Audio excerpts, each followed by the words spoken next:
Cuando Jesús apenas tenía 5 años, se hallaba sentado en el umbral del taller de su padre en Nazaret, ocupado en fabricar pajaritos de tierra con la arcilla suave y moldeable que le había obsequiado el alfarero de enfrente. Se sentía feliz como nunca, pues todos los muchachos del barrio decían que el alfarero era un hombre malo que no se dejaba ablandar ni por dulces miradas, ni por palabras de miel, y jamás se había atrevido a pedirle nada. Pero apenas sabía cómo había podido suceder eso. Hallándose sobre el umbral, viendo con envidia al vecino que trabajaba en su molde, ese hombre malo había salido de su tienda y le había dado arcilla suficiente para poder fabricar un cántaro propio para vino. Sobre las gradas de la casa vecina estaba sentado Judas.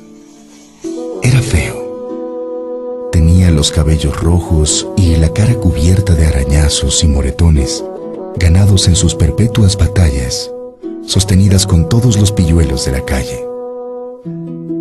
Por el momento permanecía tranquilo, no disputaba ni reñía. Trabajaba como Jesús, modelando un pedazo de arcilla que éste le había dado, pues él no se atrevía ni a presentarse delante del alfarero, quien lo acusaba de arrojar piedras sobre sus frágiles mercancías, y por ello lo había echado a garrotazos. A medida que los niños terminaban sus pajaritos, los colocaban en círculo a su alrededor. Eran pájaros como han sido desde tiempo inmemorial todos los pájaros de barro. Se mantenían en pie sobre su gruesa bola de barro aplastada, tenían una cola muy corta y las alas casi imperceptibles. Sin embargo, los pajaritos de los dos pequeños camaradas diferían a simple vista. Los de Judas estaban tan mal hechos que ninguno se sostenía en pie. Sus dedos torpes y duros no podían modelarlos. Lanzaba a Jesús furtivas miradas, intentando adivinar cómo se ingeniaba para hacer pájaros tan hermosos que le resultaban tersos como las hojas del encino. Con cada pajarillo terminado, Jesús se sentía más feliz. El último le parecía más hermoso que los otros, pero a todos los veía con amor y simpatía. Ellos serían sus compañeros de juego. Dormirían cerca de él. Le cantarían sus canciones cuando su madre lo dejara solo. Jamás se había sentido tan rico y nunca se volvería a hallar abandonado. El robusto aguador pasó en ese momento encorvado bajo la pesada carga, y detrás venía el vendedor de legumbres que se balanceaba sobre el lomo de un asno entre las grandes y vacías cestas de mimbre. El aguador puso la mano sobre los rubios bucles de Jesús y le pidió noticias de sus pájaros. Jesús le respondió que todos tenían nombre, que sabían cantar, que llegaban de lejanos países y le referían historias que solo de ellos y de él eran conocidas. Y Jesús hablaba tan bien que el aguador y el vendedor de legumbres olvidaron un gran rato sus ocupaciones. Pero como se alejaran, Jesús le señaló al pequeño Judas diciéndoles: «Miren, qué bonitos pájaros hace Judas también». El vendedor de legumbres detuvo su asno con sencilla bondad y preguntó a Judas si sus pájaros tenían también sus nombres y si cantaban. Judas no sabía nada. Enmudeció. Ni siquiera levantó los ojos.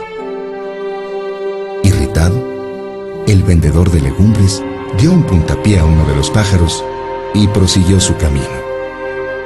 De pronto, Jesús sumergió la mano en el charco más próximo, pues se le había ocurrido pintar sus pájaros grises con el resplandor centellante del sol que daba tan bellos matices al agua y a los muros de las casas.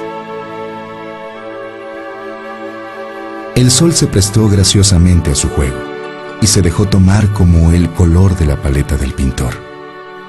Y cuando Jesús lo extendió sobre sus pequeños pájaros de barro, un reflejo de diamantes los irizó de abajo a arriba.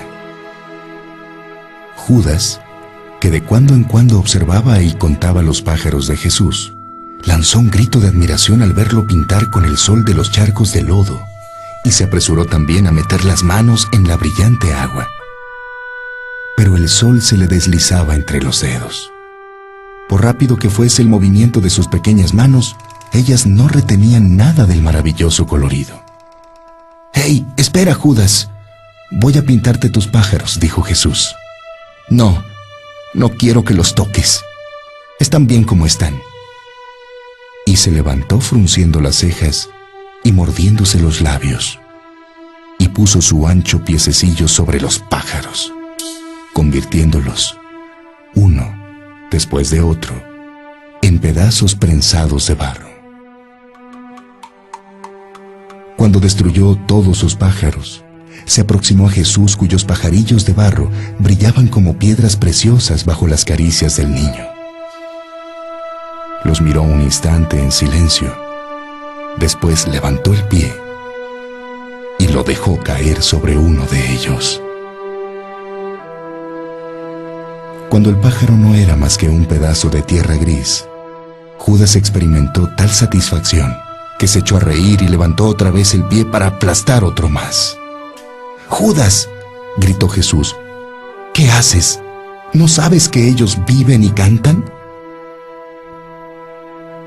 Judas rió más fuerte y aplastó el segundo pájaro. Jesús, desatinado, miró a su alrededor. No podía oponerse a Judas, que era grande y fuerte, y buscó con la mirada a su madre.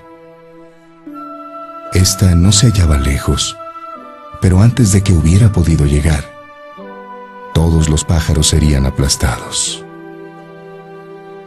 Lleno de angustia, se echó a llorar.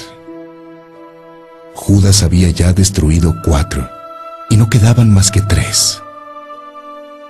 Jesús, casi enfadado con sus pájaros porque permanecían inmóviles y se dejaban impunemente aplastar, palmoteó como para despertarlos, gritándoles: «¡Vuelen! ¡Vuelen ahora!». Y entonces los 3 pájaros comenzaron a mover las alas y con vuelo torpe e inquieto lograron llegar al borde del techo, donde por lo menos estaban a salvo. Cuando Judas vio volar los pájaros a las palabras de Jesús, estalló en sollozos. Se arrancaba los cabellos como lo había visto hacer a las personas grandes cuando estaban de duelo o afligidas, y se arrojó a los pies de Jesús. Se revolcaba en el polvo y besaba los pies de su camarada, rogándole lo aplastara como él lo había hecho con los pájaros. Pues Judas, desde aquel momento, amaba y admiraba a Jesús. Lo adoraba y lo odiaba al mismo tiempo. María, que había seguido el juego de los niños, vino a ellos, alzó en brazos al pequeño Judas, lo colocó en su regazo y acariciándolo le dijo: «Pobrecillo, tú no comprendes que has intentado lo que ninguna criatura humana puede lograr. Jamás pretendas cosas semejantes si no quieres ser el más desafortunado de los mortales. ¿Crees posible luchar contra aquel que pinta con el sol y que da el soplo de la vida a la tierra muerta?